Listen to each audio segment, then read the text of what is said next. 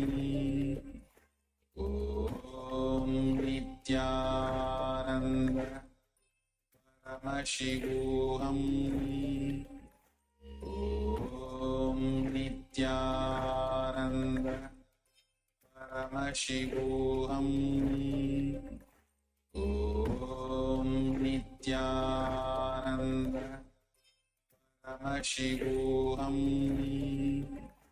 Om Nithyananda Paramashivoham Om Nithyananda Paramashivoham Om Nithyananda Paramashivoham.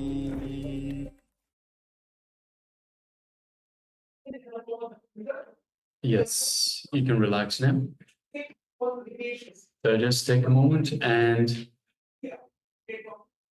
let us know what was revealed to you in your third eye. So this was the power of quantum memory, the power of downloading great amount of information directly from the cosmic archive.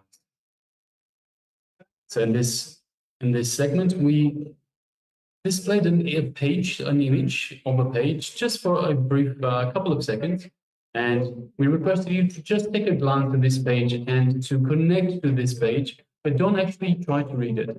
And from this power of quantum memory, download the information and let us know what was the information displayed on the page itself. Requested participants now, please let us know what was revealed to you in your third eye. And also requesting, we have a number of participants that have their camera switched off. So we have Ma Agama Priya, Ma Shu Wei Ding, Ma Anupama, Ma Kaylee Wang, and Lee Hui. If you could please switch on your cameras and be available in the camera frame for this entire program. Requesting everyone to please switch on your cameras and be in front of the camera.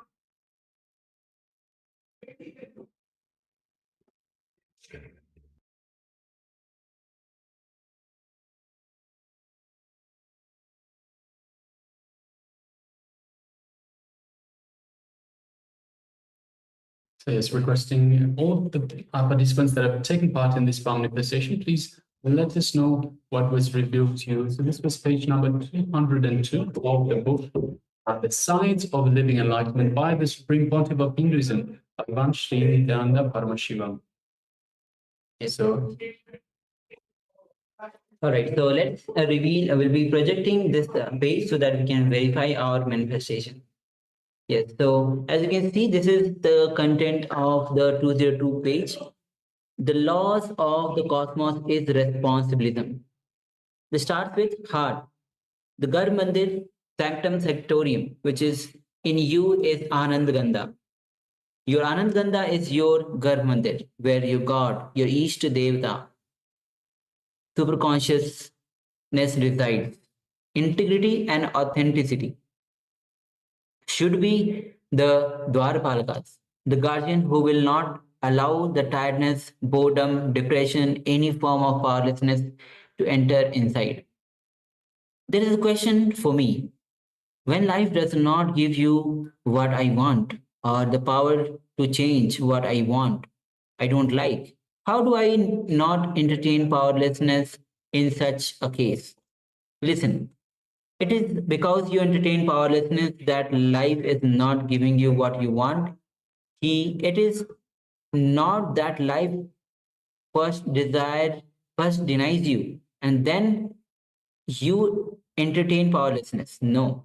Because you entertain powerlessness, life asks you to change or denies you. Change or denial comes from life only after entraining powerlessness. You commit a crime and only then does life gives you a punishment. Life energy is not in a hurry to harass somebody even before verifying if they have committed a crime or not. Entraining any form of powerlessness is like tiredness, boredom, depression, fear, worry, non trusting attitude, or denial of life is atheism. Entraining any form of powerlessness in your inner space is entraining death. Don't don't do it. Entrain life so that your even your death will be living. You will be living death. If not, you'll be dead even while living. If you see people who are dead even while living, and I have seen people who lived death, all my sannyasis should be living death and not dead while living. No. Change or denial comes from life when you entrain powerlessness. It is you who is entraining powerlessness. Yes, so this is the page number 202 of the Science of Living Enlightenment. So, having this memory, the power of quantum memory, recollecting the large information from the intelligence behind the brain. So, with this, let's move to the next session, which is going to be on enlightenment is the solution to bring to being level problems. So any being level problems that you have.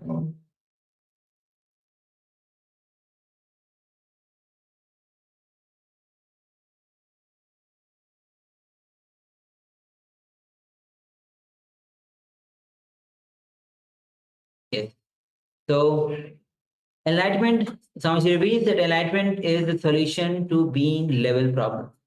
So let's enter into this revelation by Swamiji and be in the space of listening and also have the pen and paper with you to write down the powerful clicks, understanding, powerful cognitions that is received. So let's begin.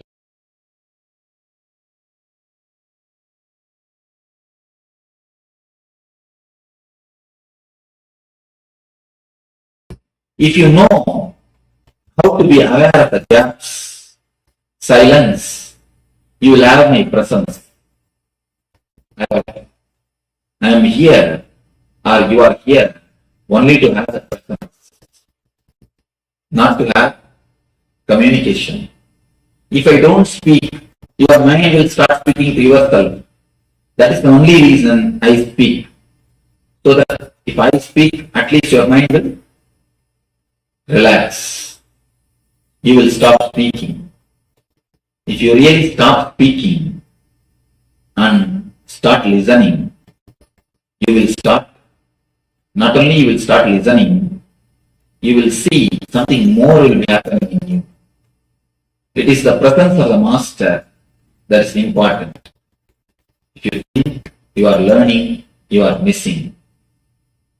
If you understand, there is nothing to be learned, there is nothing to be known. If you attend 2-3 satsangs, then you will understand. I am speaking the same thing. I am telling the same thing in different words. Just changing the words. Just I am changing the cloth. Overcoat, not even clothes, overcoat. Today one color coat, tomorrow different color coat, day after tomorrow different color coat. But the main message is the same. Of course, main message can never change. The same thing I am speaking. Why I am speaking every day? so that I can make you silent. My speaking is more or less like a technique. It is not philosophy. It is not talking. It is not teaching. Actually, I don't want to teach you anything. If we can do something to forget whatever you learned, that is the best thing. Because in the process of learning, we have lost much. If you understand this one thing, it will be nice. Till the age of 7, children think by visualization, not by verbalization. You need to understand that visualization and verbalization. Till the age of 7, when you say something, children immediately see the scenes. They just visualize and then they process. But once you put them into the school, the visualization is reduced to verbalization. Visualization is just killed, destroyed to verbalization. The intuition is reduced to intellect. There was a great mathematician from India. If you have heard of his name, I don't know, Paramashivoham. A great mathematician. In his time, nobody else could even come near him. Ordinarily, other senior mathematicians, if they take half an hour for one problem, this man, this Ramanujan, will give the solution just by a second. To tell the problem, there is a solution. Simply solution is there. The poor man doesn't know how he arrived for solution. People used to ask him, please give me the way. He says, no, I do not know. Because I think in visualization. Just I see the problem. Next vision is solution. Over. The thinking is more like intuitive, not intellectual. He just sees the problem. The next slide, the solution is there. Every kid, not only Ramanujan, everybody, when we came to this earth, we had the capacity of visualization. That is why the eyes of the kids are so alive, so vibrant. If you look at the eyes of the kids, that's a great meditation. Below the age of 7, if you just look at their eyes, that's a great meditation. That is why they say the eyes are the index of the mind. Not only index of the mind, index of the being. Whatever is inside will be shown by the eyes. We never look into each other's eyes. Why? Even if somebody looks into your eyes, after a few seconds, you just turn away. Because you are afraid you may find out what is inside. In the mouth, you show a big smile. But inside, you think, let me take care of you later on. Not now. Especially when somebody dies, when you go there to inquire, you can always see people have got a line of violence or vengeance inside. In their mouth, they will say, oh, he has gone, it is too bad. I feel sorry for you. Inside, oh, he has gone, good, let him go. I was thinking how much he was troubling us. It is good that he has gone. You think one thing, you can speak one thing. In words, we can cheat. In words, we can play. We can think one thing, we can say another thing. But in eyes, you cannot play. In visualization, you cannot play. You cannot play in visualization. Your eyes will show who you are. Your eyes will clearly express what you think. That is why we never let anybody to see our eyes. If somebody looks into your eye deeply, you just turn your eyes. You can find out whether that guy speaks truth or not by looking at his eyes. If he is courageous, then he will again look at he will just gaze your eyes. If he doesn't have enough of courage, you can always see, he will turn his eyes. With kids, they just visualize. They don't verbalize. But when you put them in the school, then whole visualization capacity becomes verbalization. They are taught how to read, how to write by force. At least till the age of 7, kids should not be put in the school. Till the age of 7, they should be allowed to learn with the nature. They have their own inbuilt mechanism to learn. They learn from the trees, learn from the nature, learn from the father, learn from the mother. They have their own method to learn. If we let them learn till the age of 7, the visualization will never become verbalization. The capacity to have the intuition will be retained. But when we put them in the school, the visualization turns into verbalization.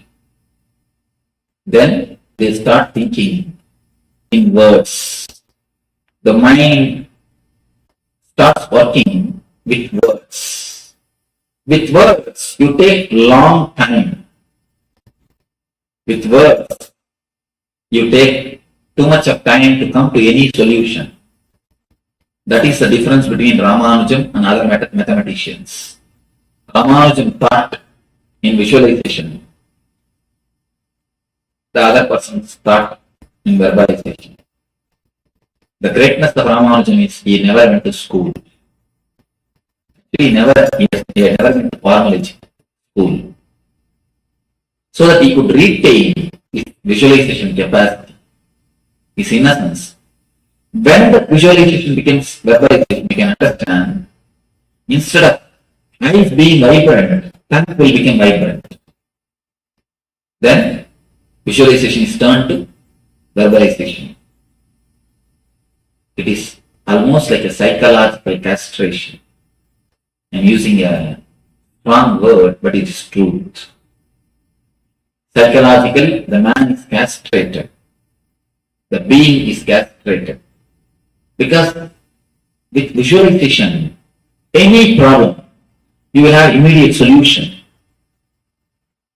With verbalization, you have to go through a long process to come to a conclusion.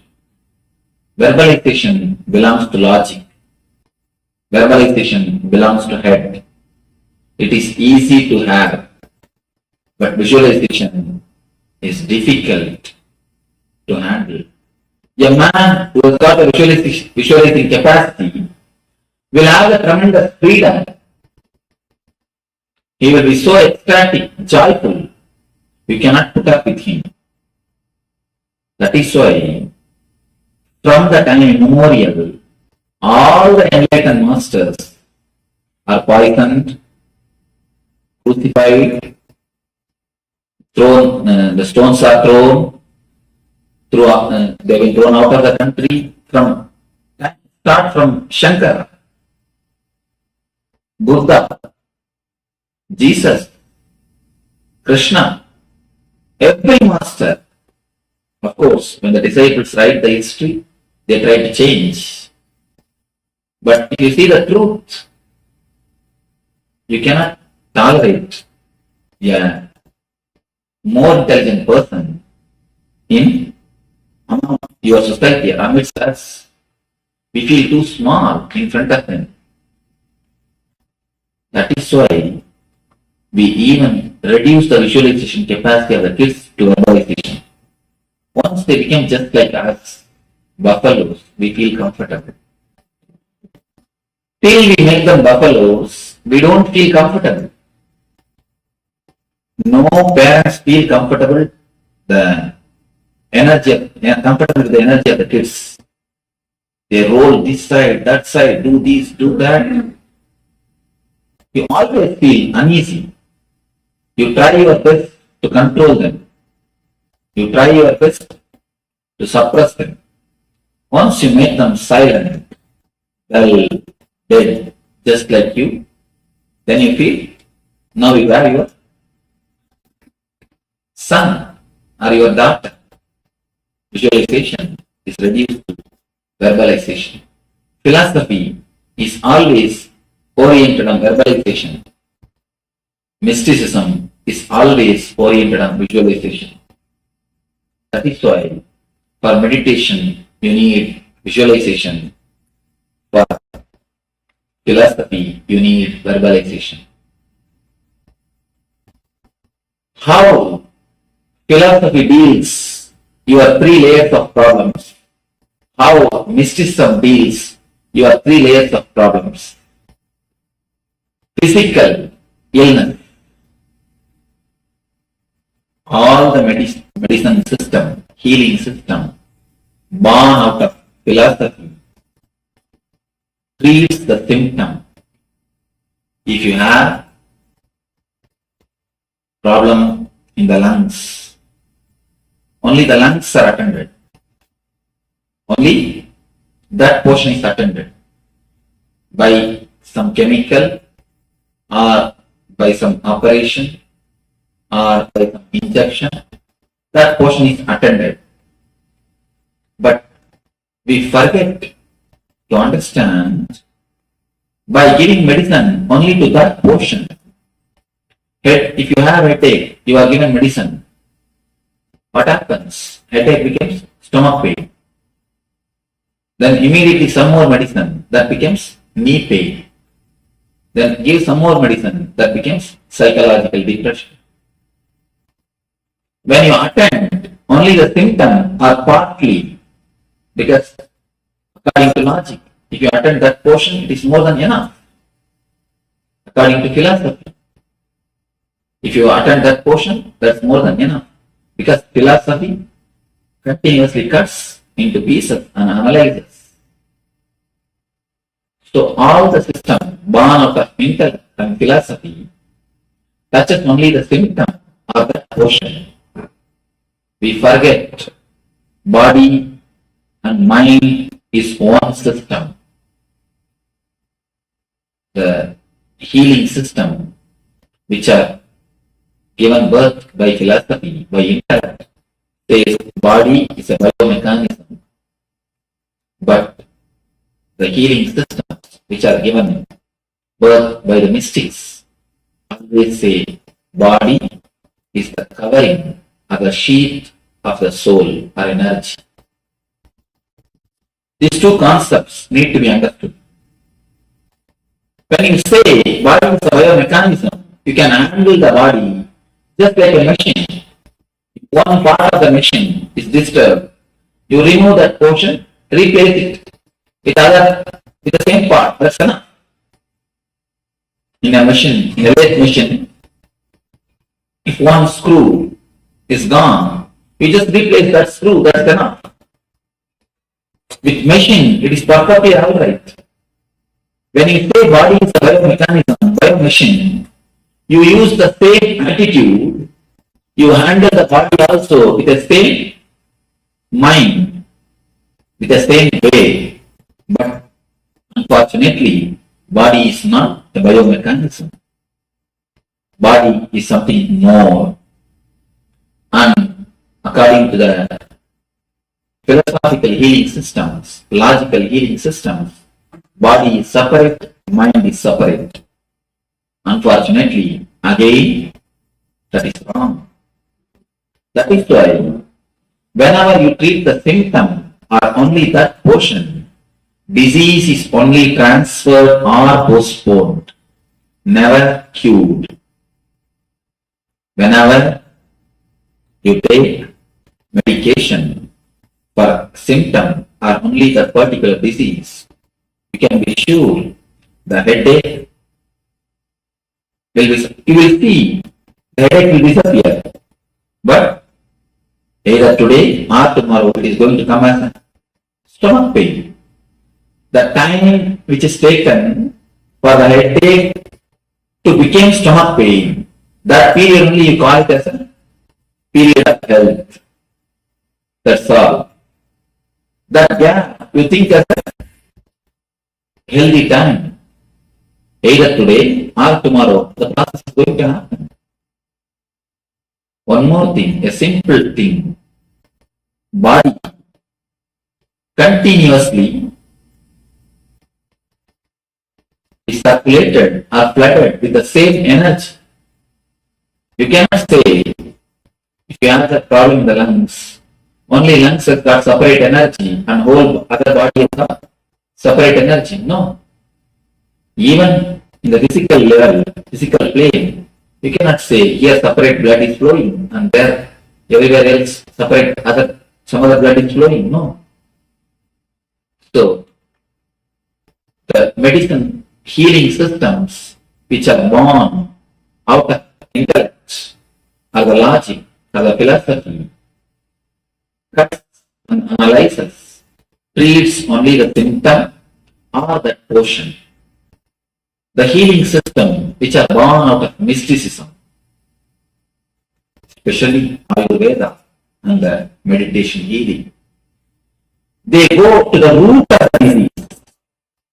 They say there is no different names for disease. No different names for disease. Only two things, either disease or health, that's all. People come and ask me, Swamiji, what are the disease you can heal? I tell them, what do I know? I do not know anything about anatomy. I can heal the disease which you can name and diseases which you can't name. That's all, that much only I can say. Because according to me, according to the meditation healing, only two things. Low energy, high energy. Disease, health, that's all. The root is only one thing, either low energy or high energy. We do not look at the man. The mystics do not look at the man as the biomechanism. They look at him as something more than biomechanism. It is the root which needs to be healed.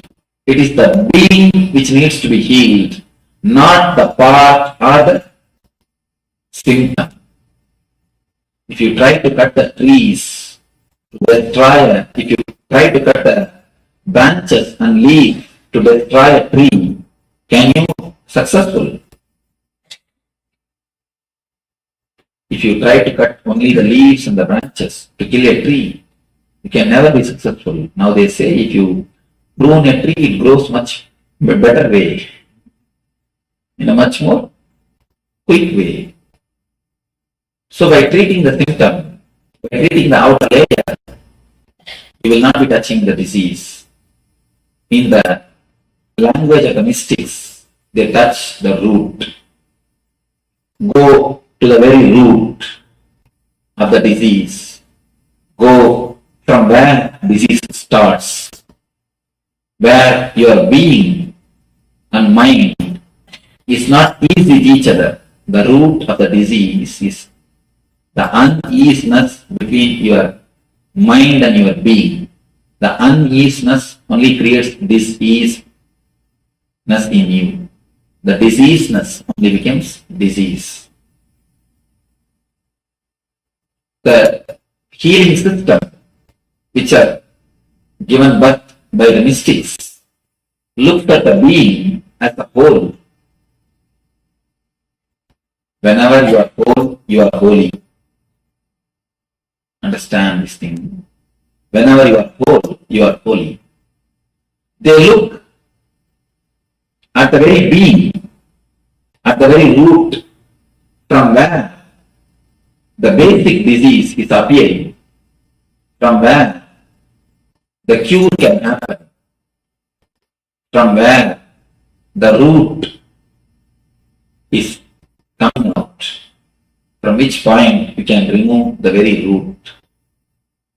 The approach to the body or to the human being itself is totally different from the language of mystics. That is why for any disease, the same healing. You may think how the same healing can work on any disease. Because there is no too many names. How many names you make, it is only one thing. Low energy, high energy, that's all. When the energy is attended, many people come to me for healing. They would have come to get healed, some problem in the heart. But after two, 3 days, they come and report to me, Swamiji, my stomach pain has disappeared. I had a tumor in the hip that has disappeared. How it is? I didn't tell you about that.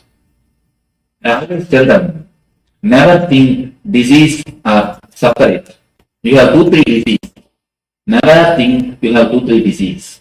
Disease means it is only one.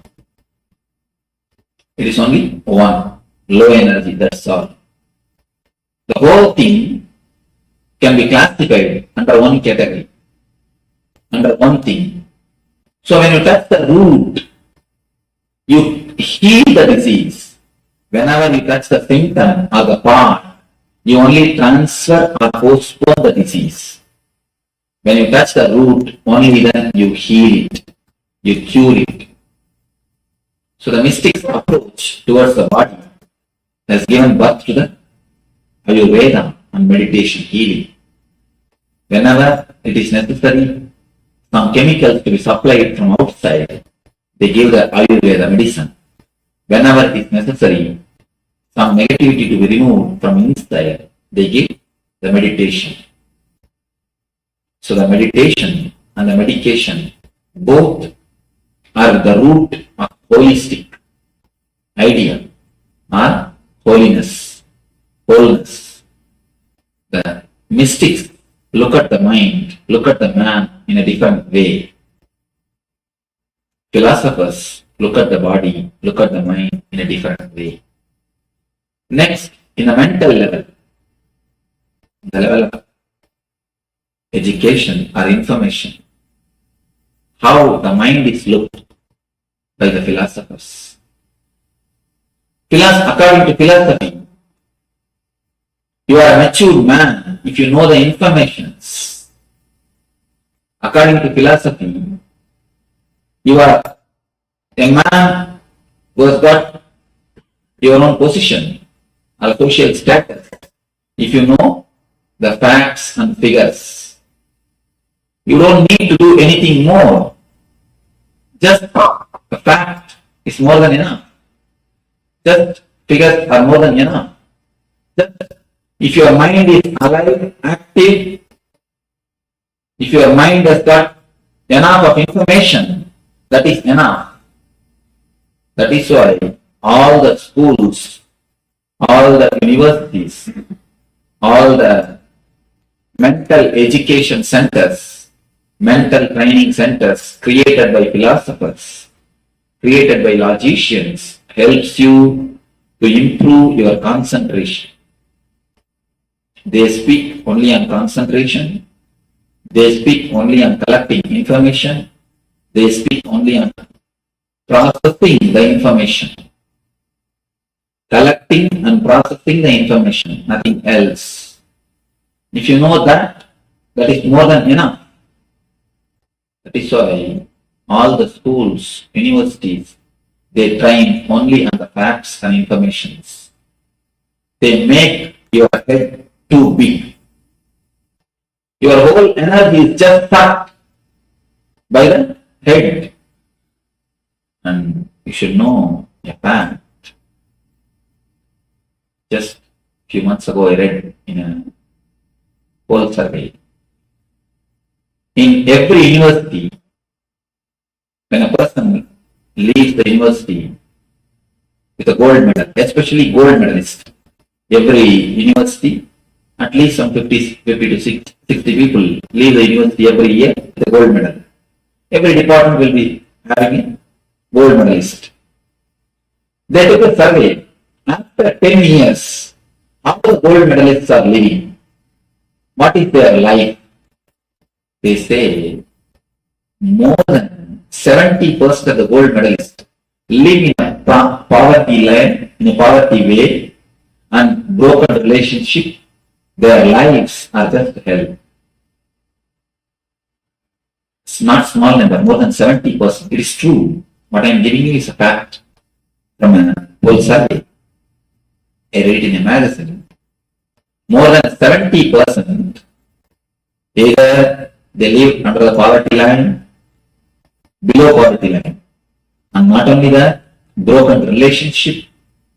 The life has become just hell. Why? Too much of energy when it is sucked by the head. You do not know how to forget your head. That's the problem. No, really. You can never live with a philosopher. You can never marry and have a good life with a lecturer or a professor. I tell you, especially philosophy professors.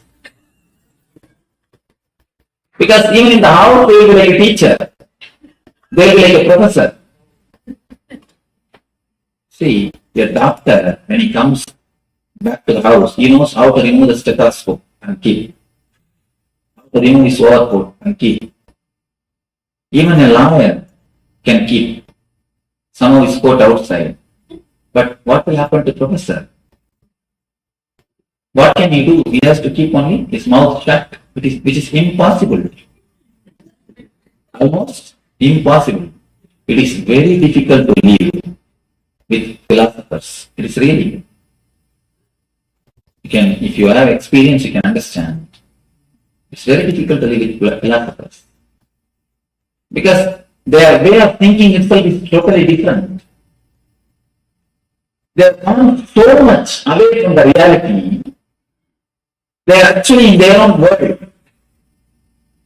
They live actually in their own world. That is why almost all the philosophy you can see, they will have a frustrated death. Last phase of their life will be filled with frustration. Because philosophy is like running into the future. They do not know how to live in the reality. One philosopher. And one more thing, philosophers are the people who will never have pet animals. You can see these are all few things. Philosophers can never put up with pet animals. Because they want everything perfect. They will have not much time to play with pet animals. And you can see them. The philosophers cannot spend much time with kids. Because they need too much of perfection. The idea of perfection is nothing but idea of madness. You can see with philosophers, a continuous idea of perfection will be there. For everything, they want the perfection. They know how to cut things. There are too many symptoms. There are many symptoms to find out whether you are a philosopher or not. Philosophers can never laugh. Even if they laugh, at the most they can smile. At the most, not much. At the most, they can smile. Because laughing means you need to forget your head. Actually, laughing means you need to forget your head. You need to forget you know too much. Even if you tell a joke, philosopher, I heard about this joke 10 times ago. 10 times I heard this joke. 10 years ago I read this joke. But even first time you would not have laughed. Because as soon as you read the joke, you think, oh, it is from like that joke. Okay. It must be from that book. Or you will be thinking, I think this is from my book, yes, 12. Intellectual property. You can always see philosophers can never laugh. Because to laugh, you need to have a little bit of innocence. The life of the philosophers, but one thing is great about philosophers, they will never go to hell after death. Why? They are already living. They can be sure of one thing. They will not go to hell. You can be sure of one thing. The life of philosophers is such, they are totally disconnected from the reality. They are totally disconnected from practicality. One philosopher somehow, by mistake, had a cat. It is not that he is bringing up, must be his wife. The cat has given birth to a kitten. Every night, the cat used to come and stand outside the house and make noise to open the door. He is totally bored or disturbed to come and open the door. And you can see laziness is always great quality of philosophy. That's one more thing.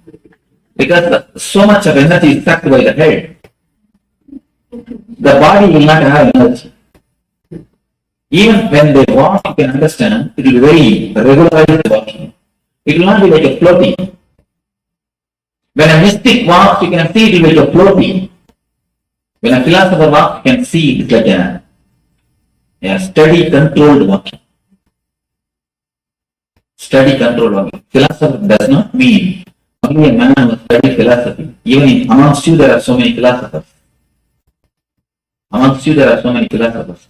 The person who lives with a tightness, you can always see he will be philosopher, intellectual. He may be in other field, even in the field of art, poetry, painting, dancing, there are many philosophers. Somehow they enter into this field. They enter into this field. It is not that just because you are a doctor, you are not a philosopher. Just because you are a lawyer, you are not a philosopher. When I say the word philosopher, I mean persons who are oriented too much on head. Too much on the head. Too much of idea of perfectionism. Too much of conditioning. Too much of ego. When a mystic walks, you can see it will be like a flower. Flower flowing. It will be more like a floating. It will be more like a floating. When the philosopher walks, you can see it will be very straight. More or less like an army man. So this man, someone wants to get rid of this cat. So he called a plumber and told him, make 2 holes, one for cat, one more for kitten. Why is that? Why? One hole is more than enough. In that itself, cat and kitten both will come. Philosopher said, keep quiet. What logic you know? You do not know anything about logic. I'm a philosopher. When I say do it, yes, philosophers know the logic. For cat, one is necessary. For kitten, one more is necessary. But only practical people knows. Plumber knows practicality. One is more than enough. The person is head oriented will be so much away from the reality. That is why the gold medalists, all the university gold medalists, after 10 years, 70% of them live in poverty, broken relationship. Broken relationship. To relate, you need your being, not only head. I have seen many people coming and talking to me. Swamiji, my husband is such a great philosopher. It is so difficult to relate with him. And people may come and complain to me. My wife is such a person of perfectionism. It is very difficult to live with her. Whenever someone is philosopher, you can be sure the house which is supposed to be a Dharma Kshetra will become Guru Kshetra. Dharma Kshetra will become Guru Kshetra. Because the philosophy makes you move from the reality. With philosophy, your energy is just sucked by the head. Only head, nothing but head. Just head, head, head. Nothing else but head. With mystics, the training of the mystics, the mystical education centers, ashrams. Ashrams are the mystical education centers. The philosophical education centers are schools and universities. Education centers for mysticism and mysteries ashrams. Ashrams are the mystics. They always train a man not to make his logic or the head too big. They always teach him how to switch off and on the mind. Here, in philosophy, how to collect more and more information is taught with mystics. How to switch off and switch on. How to use your mind is taught. Here, how to expand your mind is taught with mystics. How to use your mind is taught. That is why in philosophy, nothing more than mind exists. The ultimate thing according to philosophy is mind, that's all. But according to mystics, ultimate thing is something beyond mind. They call it spirit or self. They say there is something more than mind exists. Mind is nothing but one more component of your being. Just like you can handle the body, you will be able to handle the mind also. Mystics always teach how to handle the mind. Philosophers always teach how to expand the mind. Expansion of the mind needs concentration. Handling the mind needs meditation. That is why in all the philosophical education centers, the concentration is given importance. Mystical education centers, the mystical training centers, meditation is given importance. Here, awareness, there, concentration. Philosophy gives importance to concentration. Mystics give importance to meditation. With meditation, you know how to handle your mind. It is more or less like a one more component, one more part of your system. When you want, you can remove, clear it, and reuse it. When you don't want, you can switch it off, keep it aside. According to philosophy, mind is ultimate. According to mystics, mind is only second layer. There's something more in it. That is why in the world of mystics, they are always free from mind. Wherever the mystical education centers prevail, you can see depression has never attacked those parts of the world. In America, only in 2003, last year alone, 103 million depression medication prescriptions are issued. Only in 2003. I thought 103 million is too much. But one of our devotee who is in San Diego, he is a person who is doing research on this. He gave me the clear research survey. 103 million depression medication prescriptions are issued only in America. Why? Because according to philosophy, mind is everything.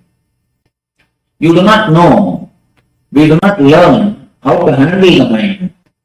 We learn only how to expand the mind. It's like a purchasing car without knowing how to use the brake.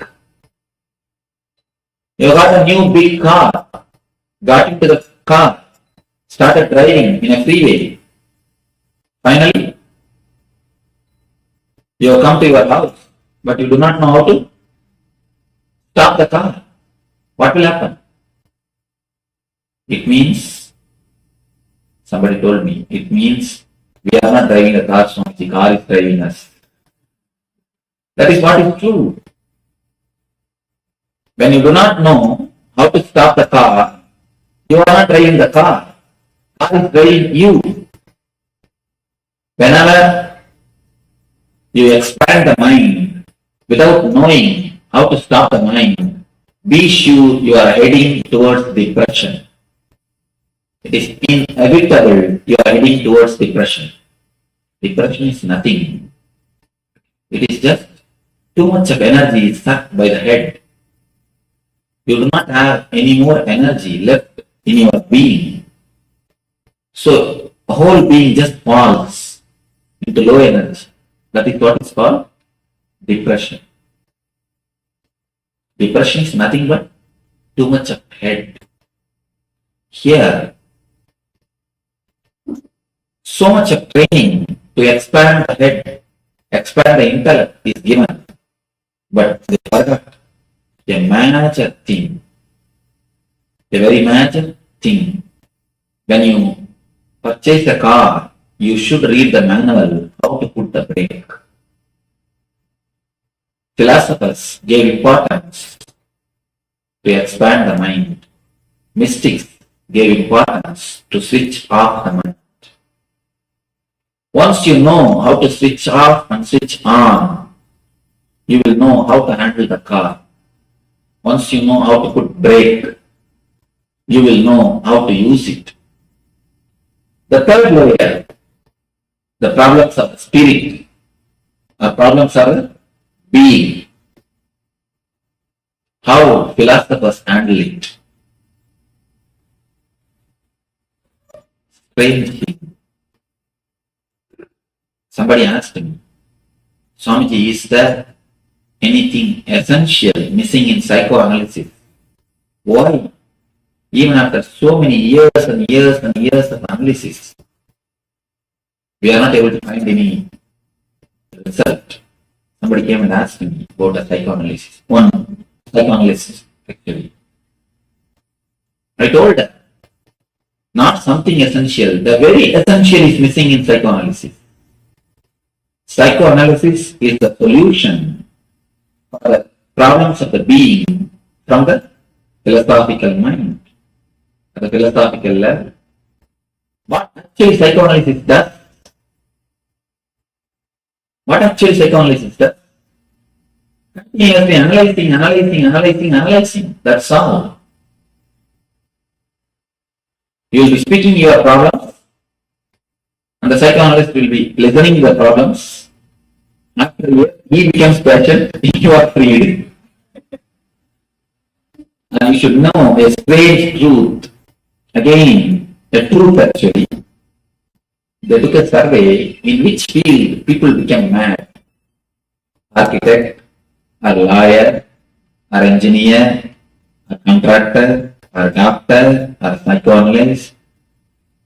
They took survey in all the fields. The result says psychoanalysts, psychoanalysts, doctors are the people only in that profession. Too many people become mad. Why? Continuously listening. Everybody wants on their head. What will happen? They start eating the others' negativities. Not only that, continuously talking. How can we find solution? You will be only analyzing. Going to the psychoanalyst is a passion, I think. If you go to a bigger psychoanalyst, you are a rich man. It is nothing but a passion. You can never get a solution. Except solution, you can get everything. I have not seen a single man who underwent psychoanalysis and got healed. There is a small story. In India, to make the kids sleep, they will put the kid in the cradle and mother will start singing. Once there is the kid, as soon as he was put in the cradle, he will just close his eyes and start sleeping. One day mother asked, what is this? All the kids make their mother sing. But for you, as soon as I put you in the cradle, you start sleeping. The kids said, the first day when I listened to your song, immediately I decided from tomorrow onwards, just I'm going to go to sleep as soon as you put me there. Out of fear of mother singing or being bored, the kid goes to sleep. In that way, in some cases, rarely, out of fear of going to the psychoanalyst and analyst, talking the same thing again and again, you may become alright. You may get well out of the fear of sheer boredom, going to the same person, telling the same problem. I have seen sometimes, and especially the Freudian system, they will have a screen between the patient and the doctor. And you know that sometimes doctors are to attend 2-3 patients. So they record like, yes, tell me. They just record and keep the tape record and go away to attend the next patient. No, really what happens. The patient is sitting other side of the screen and they same thing. And the strange thing is patient also knows there is no doctor at the other side. The other side only, the tape recorder is listening. But just by telling, they feel all right. There is the, at least they are able to tell. Psychoanalysis is nothing but a place to catharsis. Especially in the modern culture, you have no place to speak out. There is nobody to listen. Everybody is busy. Or everybody wants to speak. Even in your conversation, when you speak with your friends, you listen so that when you speak, he will listen. That's all. When he speaks, immediately you are ready to reply. You are just preparing your conversation. Why you keep quiet? Out of a simple politeness, so that he will listen when you speak. It's more or less like a contract. Please listen when I speak. I will listen when you speak. Otherwise, nobody wants to listen to the others. Everybody wants only to speak. It's more or less like a catharsis. Because so much is there in the head, you do not even know how to switch it off. What to do? You just vomit out. You want somebody on whom you can vomit out. You pay a psychoanalyst just to listen to you, nothing else. So that you can continuously vomit. Poor fellow has to sit there, listen. If any of you are psychoanalysts, be very clear. Either meditate or mad, that's all. No other way. You have no other option.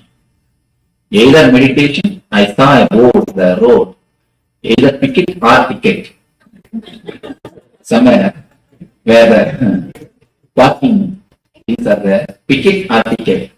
This is the only choice. Meditate or mad. Nothing else, no other way. Because continuously people are vomiting on you. What will you do? Psychoanalysis is the solution given to the levels of the problems of the beings by the philosophers. But the solution never works. If you are bored, total, if you are tired of going to the same psychoanalysis, if you yourself decide that I have become alright, there is no other way of solving it.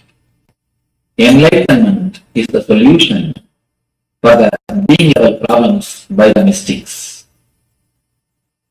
Philosophers give the solution of psychoanalysis. Mystics give the solution of enlightenment. Enlightenment means not analyzing, just throwing away. Analyzing your dustbin, is it going to help you? Analyzing your dustbin, is it going to clear you? Analyzing your dustbin is not going to make to solve the issues. If you want to clean your house, if you put everything from the dustbin, start analyzing it. Is it going to clear your house? Is your house is going to become clean? No. Only by throwing the things totally away, merging into the ananda, ecstasy, the problems are going to be solved. Three things. For a physical problem, they make the energy to come from inside. For mental problem, they teach you how to switch it off. For the behavioral problem, they put you in the ecstasy or the bliss.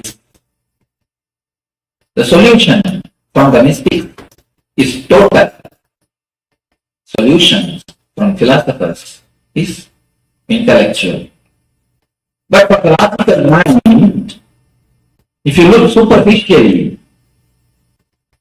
the hearing system born out of logical things feels like good.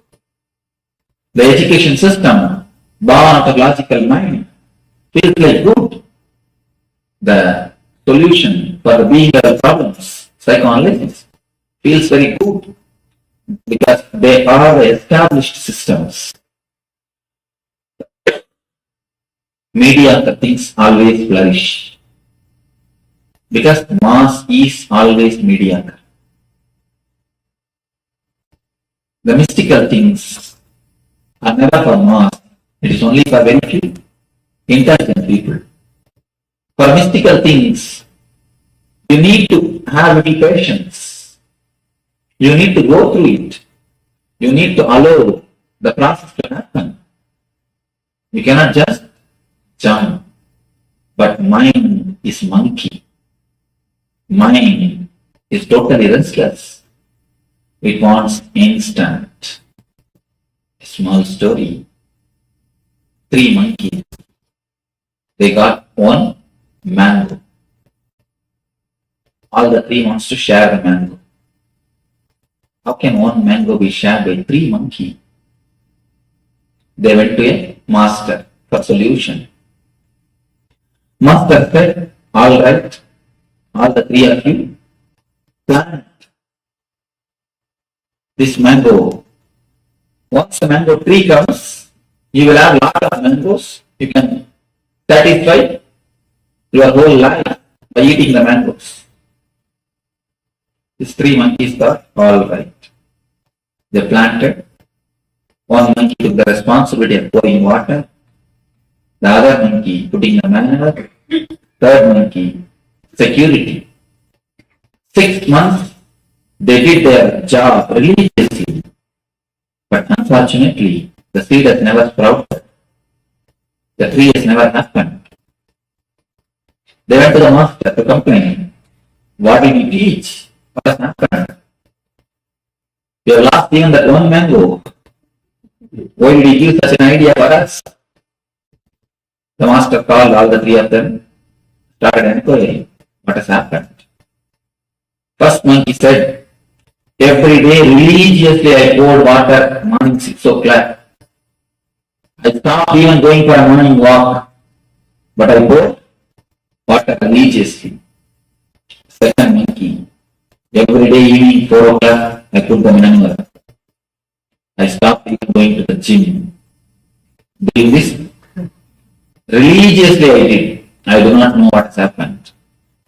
Third monkey, 24 hours I was standing there as a security. I never even went for my dating. Was there as a security. Not only I was standing there as a security, every day at least once I dig out and saw whether it is sprouted or not. You need to give little space for a mango to sprout. Not only water, a little bit of space for the mango to sprout. You are very urgency, you are very restlessness. You will not let the mango to sprout. With mystics, you need to give little bit of space, little bit of time to let the meditation working, to let their presence working. If you want the plastic rose it will be available ready-made. But if you want the original rose, you need to wait for a few days so that it can flower. If you get from the market cut rose, don't think it's original rose. When I say original rose, I say the rose with the plant. You need to wait for a few days. So you need to wait. But mind is such, we are not ready to wait. The restlessness, that is why we take the solutions given by philosophers. We take the solutions given by logic mind. When you take the solutions of the logic mind, the philosophy, you solve it only superficially. When you take the solutions given by the mystics, not only you solve it, you dissolve it. Your very personality transforms. Your very being undergoes a new alchemy. Man becomes divine. Man just reaches the ultimate flowering. Just you became enlightened. Your consciousness takes a new dimension. You reach a different space. With philosophy, you will be solving your problems every day. With mysticism, you will be solving your problems once for all. So, it is up to us to decide philosophy or mysticism. Let you understand this. Let this understanding lead you to be in, become one with the eternal bliss. Let your being be in one with the eternal bliss. Nithyananda. Thank you.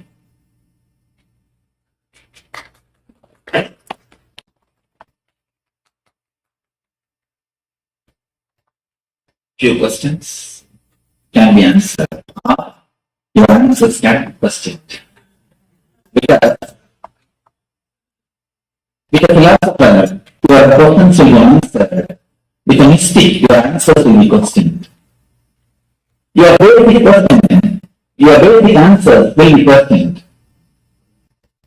Oh, we have so much of questions. Nice. It means people are shy to ask. We have so many deities and rituals. Is it necessary to follow all this?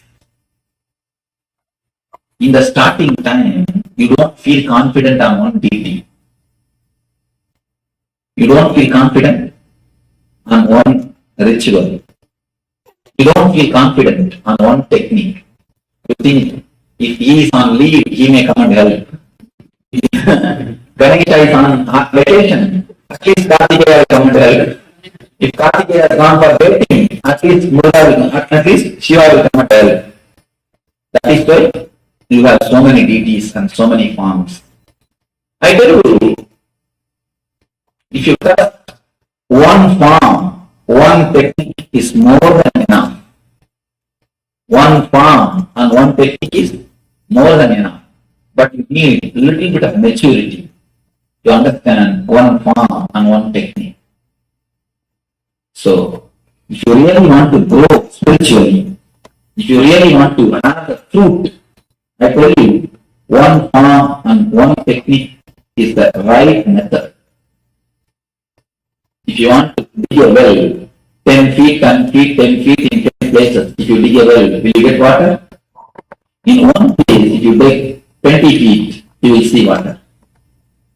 So, it is always good to hold on to one form, to hold on to one technique. Understand that same form only is all the form. It is not that by holding on one form you do disrespect the other forms. Somebody asked me, Swamiji, can I keep your photograph to all the gurus? I tell them there is no need. Your guru is more than enough. That form is more than enough. If just because you are seeing me today, it is not necessary you should worship my form. You should bring my form into your picture, your life. There is no need. The very form which you are worshipping already is more than enough. The very form on which you are meditating already is more than enough. Just have clarity in your mind. Don't have conflict in your mind. Same energy is helping us through so many forms. Any one form, if you worship even a stone with a trust, it will become God. If you read the life of Ramakrishna, he says he used to keep a small thread near the nose of the Kali statue. You are worshipping a Kali statue. He used to keep a small thread near the nose of the Kali to feel whether she is alive or not. He says that thread used to move. She used to breathe. She used to breathe. With trust, even the stone became God. Somebody was coming and telling me, Swamiji, when I used to meditate on the Gangadhara farm, Balaji's farm, I used to feel a light, white light. But I'm frightened. I stopped doing it. Actually, it's a great experience. The God shows you is energy. Is not only in one form. So any one form which you are worshipping or towards which your heart is pulled, that one form is more than enough. That one thing is more than enough. Just worship it with more love and more dedication. You will see you grow spiritually. That one form, one technique is more than enough. There is no need to have a conflict, or there is no need to have so many forms, so many deities, so many rituals. One is more than enough. Thank you. Are people close to you physically more blessed and more loved by you? Can we feel close to you being physically away? A beautiful question. I tell you, mark my words. This is a statement I have put in my ashram. Whenever you come and serve me in my room, whenever you take care of me physically, you are near me. Whenever you clean the bathroom of the ashram, whenever you do the ashram work, my mission, I am near you. What you want to decide. When you serve me physically, you are near me. When you take care of my mission, or when you meditate, when you do your spiritual practices, I am near you. What you want, you can decide. Whether you want to be near me or I should be near you. A small example. The bee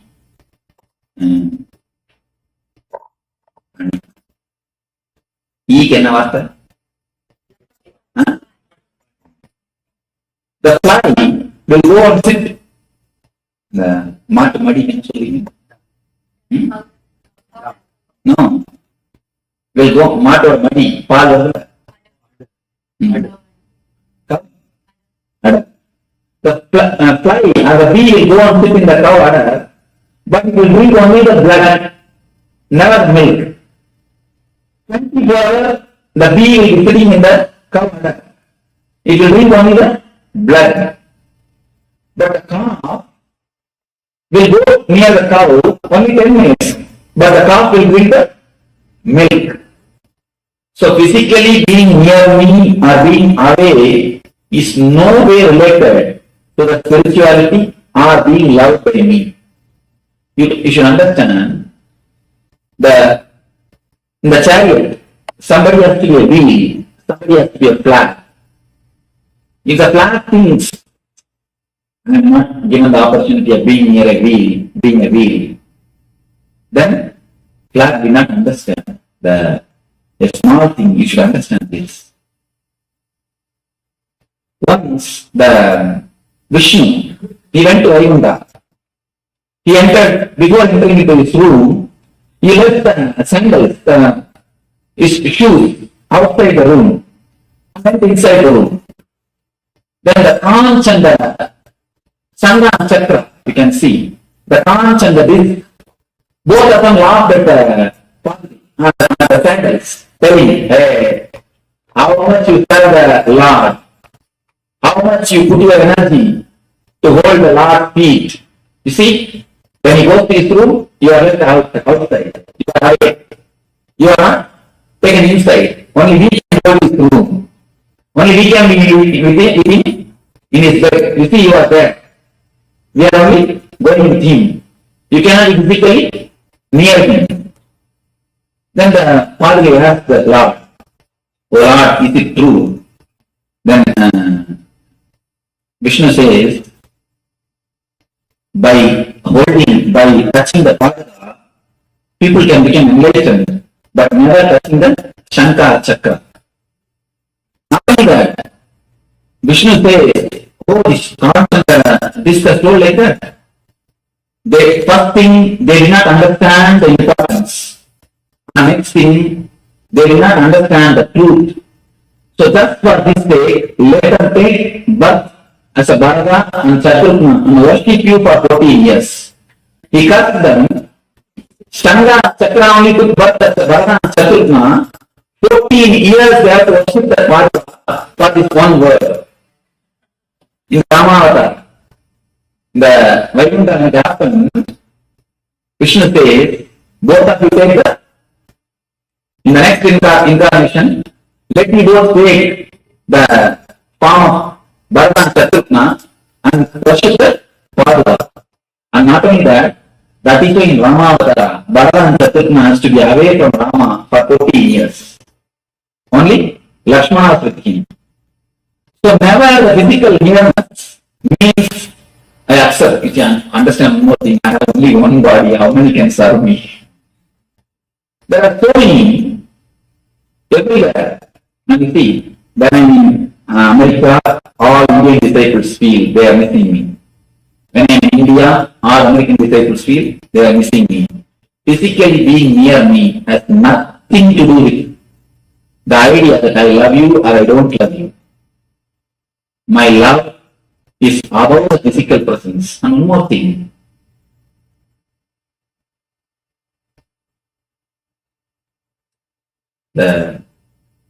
It's a little tall, but true. Bhagavata, there is a question asked by Sukha to Krishna. To Krishna, the question is put.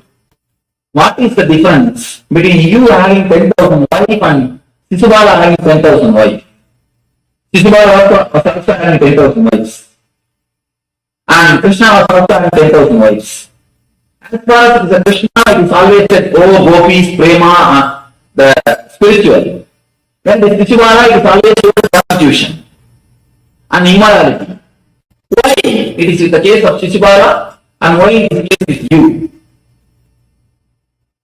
Then Krishna replies, as far as me concerned, whomsoever is near me and whomsoever is away from me, for me both are one and the same.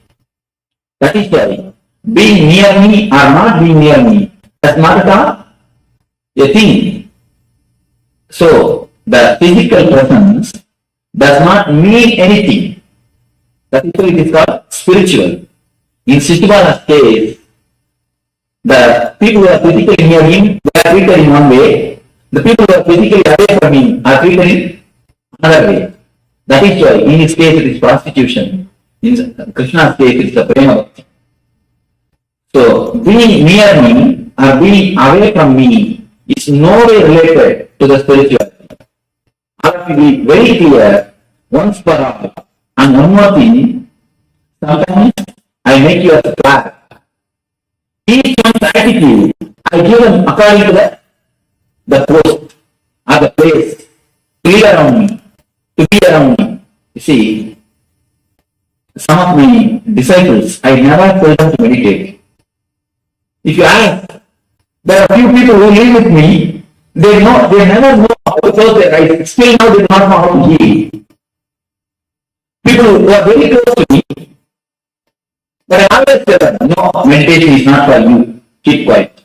Do my work, that is enough. But for somebody always tell them, meditate, meditate, meditate. So Master gives for each one their place, their technique, their method to grow.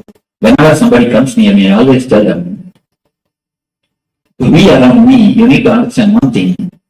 For everybody, I give a different attitude, different way of approach. There's a beautiful word called bhava. For everyone, I have a special bhava. With everyone, I relate with a special bhava. The bhava does not mean I love somebody more, I love somebody less.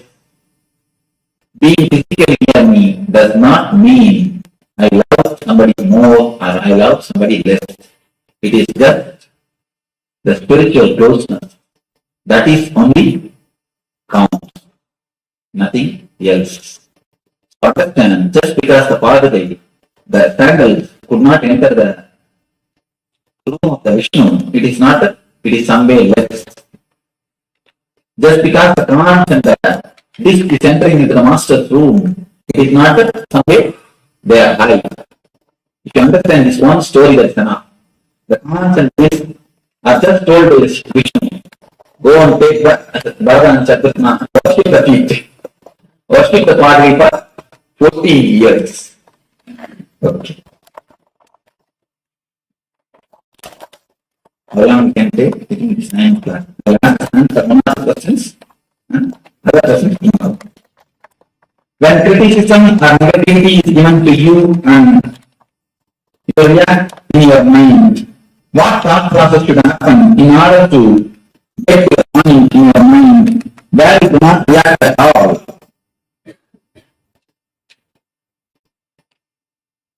Understand? It is you who choose to get hurt. Choose to get hurt. Is why are you so much bothered? You do not know about yourself. You don't have self-respect. That is why you are shaken by somebody else's opinion. If somebody says you are a dog, you just bark at him. If somebody says mad, just yell at him. You prove that you are dog. You prove you are mad. Because you don't have self-respect. You just give respect for their words.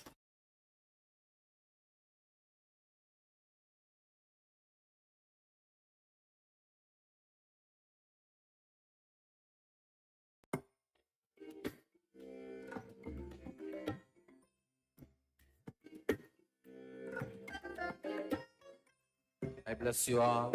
Let you all open all your 3 eyes and manifest the powers of Mahasudarshiva. Om Nithyananda Paramashivoham.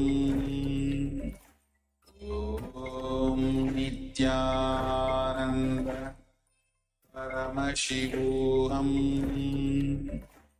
Om Nithyananda Paramashivoham. Om Nithyananda Paramashivoham. Om Nithyananda Paramashivoham. Om Nithyananda Paramashivoham. Om Nithyananda Paramashivoham. Om Nithyananda Paramashivoham. Om Nithyananda Paramashivoham. Om Nithyananda Paramashivoham. Om Nithyananda Paramashivoham. Yes, so what a beautiful invitation by Swamiji. And on being enlightenment for the being level. Swamiji says very clearly that the moment you are head oriented, so much of energy rushes to your head, and or especially gives example of all the gold medalists, all the philosophers, how they are head oriented. They are not able to keep their head even in their home. Doctors can keep their instruments in their home, but philosophers, where they go, philosophers, professors, they can't keep their words in their home. So having Swami says that even the gold medalists, 70% of the gold medalists are actually living in under poverty line, and they die under with frustration. So meditation is for the being level.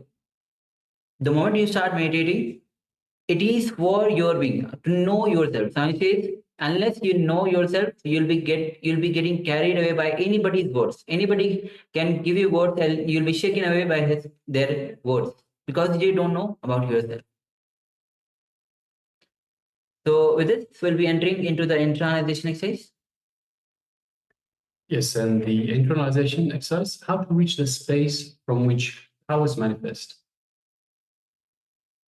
Swamiji says, with pure questioning, not only can you reach enlightenment, so with pure questioning, not only can you reach enlightenment, you can reach the space from which powers manifest. It makes the vision of the cosmos your ambition. For example, don't assume anything other than your intention to be. Nothing else is a reality. So let me repeat that again. Other than your intention to be, nothing else is a reality. So then ask yourself, why am I getting carried away by the situations? What is my intention? Is this situation supporting my intention? And how is it contributing? Let me manifest to support my intention. So the powerful declaration integrates your body, your mind, and your consciousness. Just the powerful declaration. That's why Swami says again and again, declare. Even during the power manifestation with power of third eye, the first thing he told is to have the powerful declaration. Now it brings, when you have the strong declaration, it brings tremendous completion, makes you experience the inner space of Paramashiva and manifest the powers of Paramashiva. Actually, Swami says very beautifully, you are Paramashiva. Just have the declaration, just that strong declaration that you are Paramashiva and you are in that space. The moment you have the guts to declare Paramashivoham, I am Paramashiva, he just feels mesmerized by you. He just lands and manifests through you whatever you want. Other than your intention to be, nothing else is the reality. You are your intention to be. Any other psychological, physiological, neurological ups and downs are not you. They are not reality. As of now, our whole experience is either physiological or psychological or neurological ups and downs. But science says very beautifully, these are not our reality. We are Paramashiva. That's why science says Paramashivoham, I am Paramashiva. Other than your intention to be, nothing else is a reality. So declare very powerfully, just with a strong declaration. Now says your just declaration is enough because you are Paramashiva. With that strong declaration, say, I am Paramashiva, Paramashivoham. And you will see you will be in that space. And so I say, if you declare that intensely, when you declare that powerfully and intensely, you are Paramashiva, Paramashivoham. That's it. Nothing else is required. So it's important to have that intention. So the intention that you are Paramashiva. See, there's different ways you can say it. You can say Paramashivoham. It doesn't have the intensity, it doesn't have the ambition, it doesn't have the intention behind the words. Or you can say Paramashivoham, I am Paramashiva. that is a lot stronger. It has intention, it has intensity, and that makes a huge difference. So when we saying declare powerfully, declare with intention, declare with intensity that you are Paramashiva. So let us take a few minutes and just play with this. Just declare intensely that you are Paramashiva and observe what's going on inside you. So when you make this declaration, see the change, see the difference between just simply saying Paramashivoham and declaring Paramashivoham. Huge difference. So let's just take a few minutes and declare again and again and again and observe yourself what is happening inside you. And you will find that with this declaration, a strong, intense declaration, your ambition, your intention to be being Paramashiva, Paramashivoham, you will see that Paramashiva will manifest, will come to you, will be available for you for whatever you want to manifest. So let's take a few minutes and let us do this powerful exercise.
Yes, you can relax now.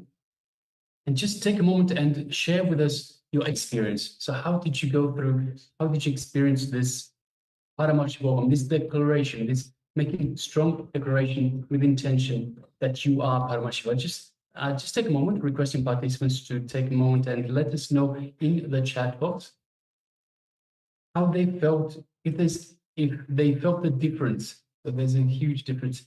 Did you feel the difference between just simply saying Paramashivoham and declaring Paramashivoham? So requesting participants, please take a moment and let us know. Also, we have quite a number of participants that have got the camera switched off, requesting Ma Agamapriya, Ma Shuwei, Ma Anupama, Ma Kelly Wang, and Ma Shi Hui. If you could please all switch on your cameras and be available in the camera frame for this program. And also you can start sharing your experience. I am Paramashivoham. The strong declaration that makes a huge difference. Swami says very clearly, with intensity, with a strong declaration, just be in the space. Just be in the space that I am Paramashiva. Swami says very clearly.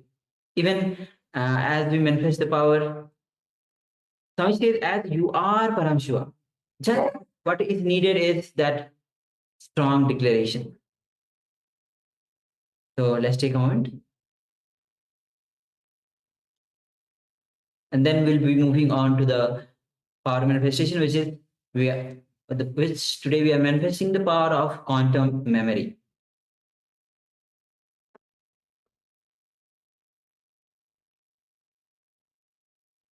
Yes, so whenever you make a strong declaration with intention, with intensity, there's a whole surge of energy that you can just feel in your entire body, just energized, just buzzes with excitement when you declare. Like Swamiji says, when you strongly declare that you are Paramashiva, Paramashiva is mesmerized by your declaration, and he has his attention, he gazes at you.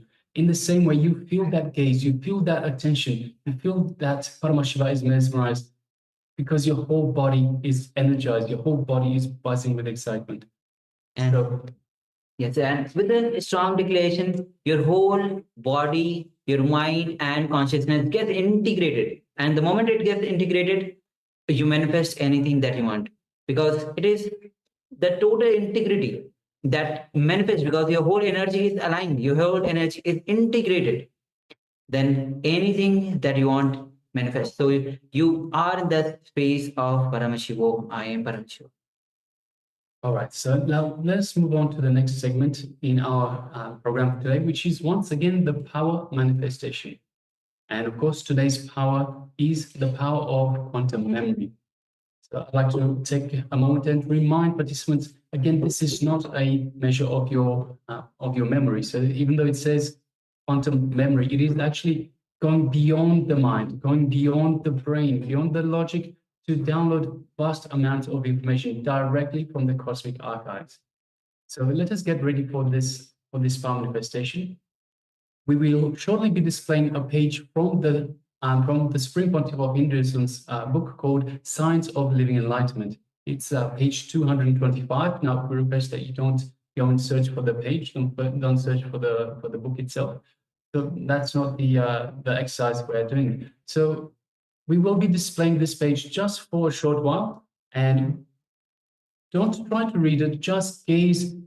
So at first, just gaze at the book, then just slowly gaze through the book and connect to that page. So this is just like a piece of information. It's conscious awareness that you are just connecting to this information. You're connecting to this conscious awareness, and then you're recollecting this awareness, this information, simply by connecting to the cosmic archives, by downloading from the cosmic archives.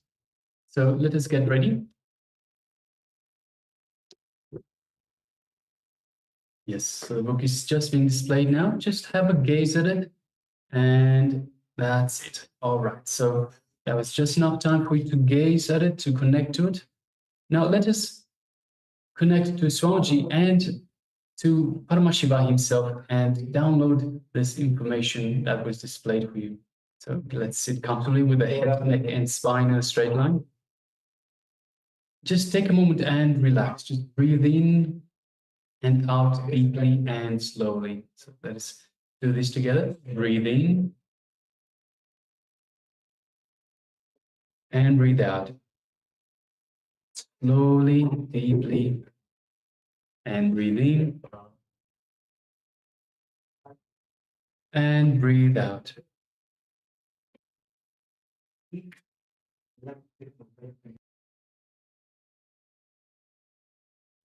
And one more time, let's breathe in and breathe out.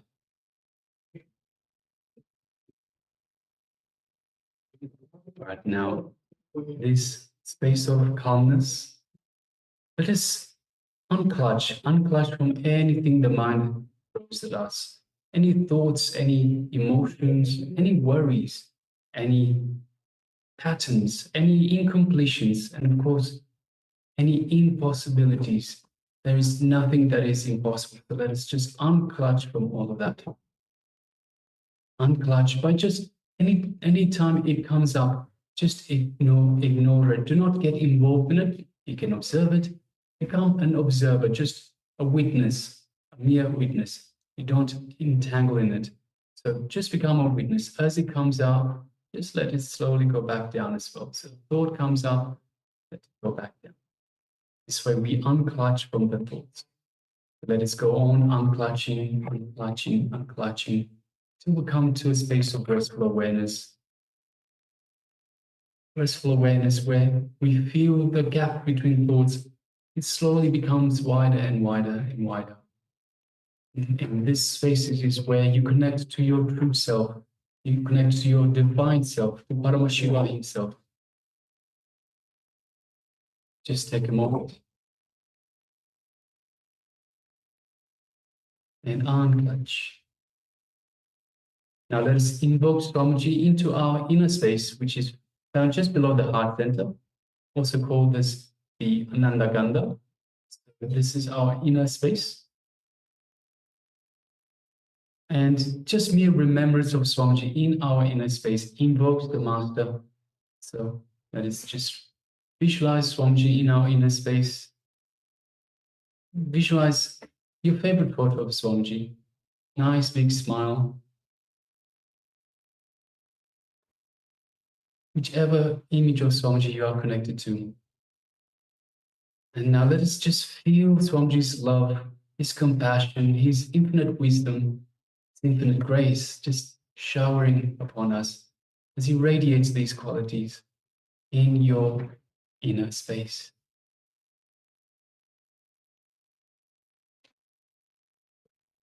Now let us feel Swamiji's energy just flowing through our bodies, from head to toe, reaching out to every cell, every one of the trillions of cells in your body. As it does so, every cell feels alive, energized, awakened, and of course, rejuvenated, most of all, rejuvenated. Now let us move from this space of oneness, so feel this space of oneness with Swamiji. Let us move our gaze gently to the third eye, just between the eyebrows. And as we look into our third eye, just gently, just gazing, not concentrating, just lightly gazing into the third eye. Let us look through our third eye into Swamiji's third eye. And as we do so, we feel a connection. And through this connection, we feel the energy in our third eye.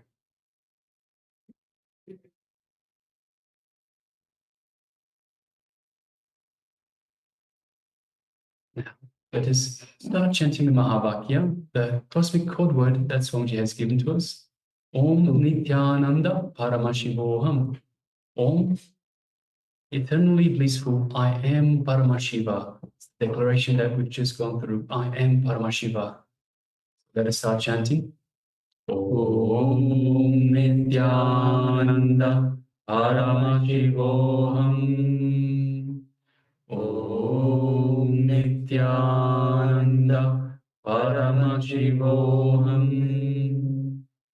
Om Nithyananda Paramashivoham. Yes, continue to chant the Mahavakya. And let us now download this information, the information that we displayed on the page. Let us begin this power manifestation of quantum memory.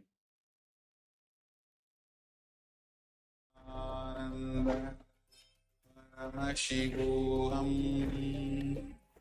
Om Nithyananda Paramashivoham. Om Nithyananda Paramashivoham. Om Nithyananda Paramashivoham. Om Nithyananda Paramashivoham. Om Nithyananda Paramashivoham. Om Nithyananda Paramashivoham.